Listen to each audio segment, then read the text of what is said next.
Hello बच्चों, बहुत बहुत स्वागत है आपका अपने चैनल कक्षा गणित में। इसके बाद देखो दोनों का गुणनफल कैसे करते हैं। बच्चे बहुत कंफ्यूज हो जाते हैं, दोनों अवयवों का गुणनफल कैसे ज्ञात करते हैं। ठीक है, पहले इसको रब कर देते हैं, दोनों अवयवों का गुणनफल कैसे ज्ञात करते हैं।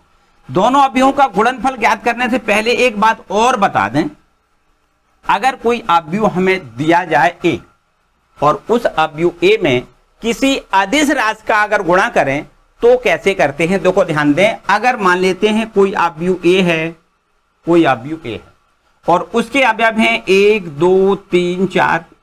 अब हमें अगर किसी अदिश राशि के से इसमें गुणा करना है, अर्थात के ए की वैल्यू हमें ज्ञात करनी है, तब इस प्रकार से हम इसका गुणा करेंगे के 1 2 3 4। अब के का गुणा हम प्रत्येक एलिमेंट में करेंगे। याद रखिए, किसी भी अचर राशि का, किसी भी अदिश राशि का अगर हम किसी अवयव में गुणा करें तो उस अदिश राशि का प्रत्येक अवयव में गुणा कर दिया जाता है। याद रखिए, देखो के का गुणा 1 में के का गुणा 2 में 2 के, यहां 3 के और यहां पर 4 के, इनका गुणनफल प्राप्त हो जाएगा। ठीक है, तो किसी भी अदिश राशि का जब गुणा करते हैं तो प्रत्येक एलिमेंट में उस अदिश राशि का गुणा कर देते हैं। तो ये अदिश गुणा करने का तरीका है। ठीक है, किसी भी अवयव में किसी अदिश का गुणा करने का यह तरीका होगा। अब बात करते हैं, यहां पर ए और बी दो अवयव जब दिए जाते हैं तो उनका हम गुणनफल कैसे ज्ञात करते हैं। देखो, एक अवयव हमारे पास मान लेते हैं ए है, अवयवों का गुणनफल लिख दें यहां पर, अवयवों का गुणनफल। दो अवयवों का गुणनफल हम कैसे ज्ञात करते हैं। मान लेते हैं एक अवयव ए है और एक अवयव बी है, तो ए अवयव कुछ इस प्रकार से है, इसमें लिखा है 1 2 3 4, मान लो यही है। और एक अवयव बी है, वहां इसको इस प्रकार से लिख दें 1 2 3 4 5 6, इस प्रकार। तो यहां पर देखिए, ए और बी दोनों अवयवों का अगर हम गुणा करना चाहें तो क्या ये गुणनफल संभव है या नहीं। कभी कभी ऐसा होगा कि दो अवयव आपको दिए जाएंगे, उनका गुणनफल संभव हो भी सकता है और नहीं भी हो सकता है, मतलब गुणनफल नहीं भी किया जा सकता है। तो ऐसी कौन सी कंडीशन होगी, चलिए यहां आप समझ लेते हैं। एक अवयव ए है जिसको हमने 1 2 3 4, जिसके हमने अवयव ले लिए 1 2 3 4, और ये बी अवयव है जिसके हमने अवयव लिए हैं 1 2 3 और ये आपका 4 5 6। देखिए यहां पर इन दोनों अवयवों का गुणनफल संभव है। आपको याद रखना है कि अगर पहला अवयव ए है, दूसरा अवयव बी है, अगर अवयव ए में जो स्तंभ हैं उनकी संख्या बी अवयव की पंक्तियों की संख्या के बराबर हो तो गुणनफल संभव है, अदरवाइज गुणनफल संभव नहीं है। एक बार फिर से समझें, इसमें स्तंभ आप गिन लें और इसकी आप पंक्तियां गिन लें। अगर पहले अवयव के स्तंभों की संख्या दूसरे अवयव की पंक्तियों की संख्या के बराबर हो तो इसका मतलब इसका गुणनफल संभव है। एक बात और थोड़ी घुमा के बात बताएं, जो बात अभी हमने कही उसके दूसरे शब्दों में सुने। यहां पर आप 1 2 अवयव गिनो भाई, पहली पंक्ति के अवयव कितने हैं 2, यहां पर पहले स्तंभ के अवयव कितने हैं 2।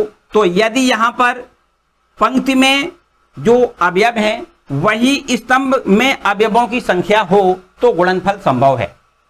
ऐसे भी आप याद रख सकते हो कि अगर पंक्ति में अवयवों की संख्या स्तंभ में अवयवों की संख्या के बराबर हो तो गुणनफल संभव है, अदरवाइज गुणनफल संभव नहीं है।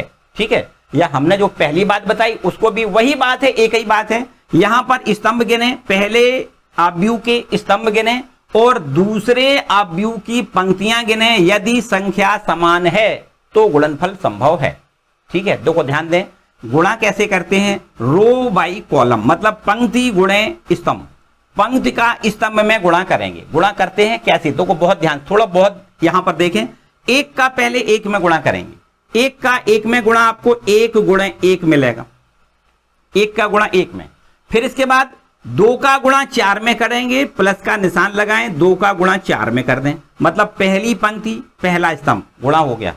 फिर पंक्ति आपको बदलनी नहीं है, स्तंभ बदल देना है, बिल्कुल वही काम करना है। 1 का गुणा 2 में 1 गुणे 2 लिखना है फिर 2 का गुणा 5 में प्लस का निशान लगाओ, 2 गुणे 5 लिखना है। ठीक है, पंक्ति नहीं बदलनी है, स्तंभ फिर बदल देना है। तो यहां पर देखिए 1 गुणे 3 लिखना है, 1 का गुणा 3 में, 2 का गुणा 6 में, प्लस का निशान लगाएं, 2 का गुणा 6 में। पहली पंक्ति का तीनों स्तंभों में गुणा हो गया। अब आपको पंक्ति बदलनी है, मतलब दूसरी वाली पंक्ति का इन स्तंभों में क्रमानुसार गुणा करना है, जैसे कि पहले किया है। देखें ध्यान से, 3 का 1 में गुणा, 3 गुणे 1, प्लस का निशान लगाएं। 4 का 4 में गुणा, 4 गुणा 4 लिख दें। ठीक है, अब वही काम देखो, पंक्ति वही रहेगी, स्तंभ बदलेगा, पंक्ति वही रहेगा, स्तंभ बदलेगा, बस इतना याद रखिए। तो यहां पर देखो 3 का 2 में गुणा, 3 गुणे 2, फिर प्लस 4 गुणे 5, 4 गुणे 5। ठीक है, अब नेक्स्ट यही पंक्ति तीसरे स्तंभ में गुणा करोगे तो 3 गुणे 3, प्लस का निशान लगाओ, 4 गुणे 6, 4 गुणे 6। इस प्रकार से देखो इसका हम गुणा करते हैं। तो ये हमारा देखो हो गया रो बाई कॉलम गुणा करते हैं, याद रखिए पंक्ति गुणे स्तंभ। ठीक है, तो बस 1 का 1 में गुणा 1, और यहां पर 4 दूनी 8, तो 4, चलो यहां पर हो सकता है दिखाई ना दे रहा हो, चलो यहां पर आ जाओ भाई, बराबर का निशान। देखो यहां पर 1 का 1 में गुणा 1, 4 दूनी 8, 8 और 1, यहां पर हम सीधा सीधा 9 लिख देते। कितना? 9। यहां पर देखिए 1 का 2 में गुणा 2 और 5 दूनी 10, 10 और 2, यहां पर हम 12 लिख दें। यहां देखिए 3 एकम 3, 6 दूनी 12, 12 और 3, यहां पर हम 15 लिख दें। ठीक है, अब तो बस अब गुणा का काम नहीं है, अब तो जोड़ा घटाई का काम है, कर सकते हो। 4 चौको 16 और 3 19, यहां पर आप 19 लिख दें। 5 चौको 20 और 20, 3 दूनी 6, 20 6 26, यहां पर आप 26 लिख दें।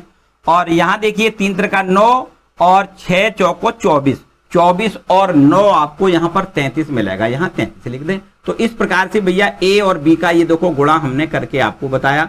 ए इंटू बी ऐसे ज्ञात करते हैं, याद रखिए। यहां पर क्या करते हैं, एक बार फिर से समझें। गुणनफल संभव कब होगा? जब इसमें पंक्तियों, यहां पर स्तंभों की संख्या, पहले वाले आव्यूह में स्तंभों की संख्या दूसरे वाले आव्यूह में पंक्तियों की संख्या के बराबर है, तो गुणनफल संभव होता है। ठीक है, तो यहां आप देख सकते हो, या फिर हमने दूसरा तरीका बताया आपको कि यहां पर आप देखें जो स्तंभ है उसमें अवयव कितने हैं, यहां पर जो पंक्ति है उसमें कितने अवयव हैं। यदि अवयव समान है तो गुणनफल संभव है। ठीक है, यहां पर देखो पहली वाली पंक्ति में कितने अवयव हैं? 2। पहले स्तंभ में कितने अवयव हैं? 2। तो यहां पर पंक्ति में अवयवों की संख्या स्तंभ में अवयवों की संख्या के बराबर है, इसका मतलब गुणनफल संभव है। ठीक है, तो इस प्रकार से हमने ए का बी में गुणा किया। और इसके बाद यदि हम बी गुणे ए निकालें, देखो ध्यान दें, बी गुणे ए निकालें तो b गुणे ए बराबर कैसे करेंगे? b इंटू ए की वैल्यू हम कैसे ज्ञात करेंगे? अभी हमने a गुणे b निकाला, अब b गुणे ए देखते हैं। b अवयव आपका ये लिखा हुआ है जिसके अवयव हैं 1 2 3 और ये है 4 5 6, और a का अवयव कोई a लिखा हुआ है जिसके अवयव हैं 1 2 3 4। अब b गुणे ए आप ज्ञात करें, b गुणे ए ज्ञात करें। अभी हमने आपको बताया कि यहां पर ये देखो ध्यान दें, इसमें स्तंभ कितने हैं? स्तंभ है 3। देखो पहला स्तंभ, दूसरा स्तंभ, तीसरा स्तंभ। तो यहां पर स्तंभों की संख्या कितनी है? पहला, दूसरा और ये तीसरा, 3 स्तंभ हैं। जबकि यहां पंक्तियां कितनी हैं? एक पंक्ति, 2 पंक्ति, पंक्तियां 2 हैं। स्तंभों की संख्या पंक्तियों की संख्या के बराबर नहीं है, इसलिए b इंटू ए ज्ञात करना संभव नहीं होगा।